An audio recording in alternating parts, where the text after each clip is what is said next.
So what personality tests have you used that have helped you understand your family better? Yeah, I want to begin by saying any personality typing where you put on your child a number or a color or a label can be detrimental. It may not even be the purpose, right? Right. Yeah. So you got to be careful. We have to be careful. But during the I said this, you heard that, we gave away a colors assessment. And it was really meant to help equip you on how to talk to your kids. And I remember thinking, I wonder what color my kids are. So I helped Sam and Noah begin to go through that colors assessment to the best of their ability, just to get an idea. And I don't know that this will be their color forever.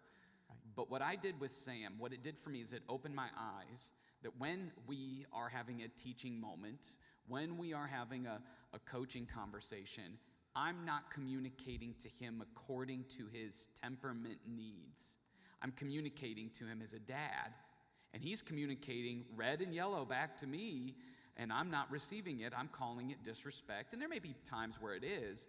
And what I began to shift is I began to shift my conversation to loyalty, and here's where you have choice, here's where you don't, and why.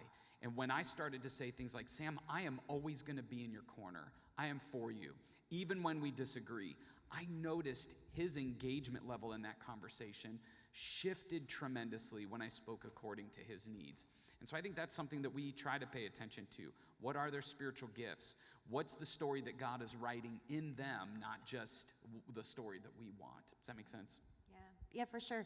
And I think everything that you were talking about too, we step into any of these assessments, which we love, we're learners. So we love learning about ourselves and the people around us and how to communicate better. And we're stepping into them with an attitude and a hope. I come back to grace and growth. How does this help me have grace for myself as I'm learning about myself and my nuances and flaws and things? How does it help me have grace for the people that I'm interacting with, especially my kids? And how does it help me grow? And how does it help me step in and help them have the growth that they actually need? And so the other one that's been super helpful for our family has been the Enneagram. And just the whole conversation around, wow, you really do see the world differently than I do. I'm still blown away by that, even though we have these conversations all the time.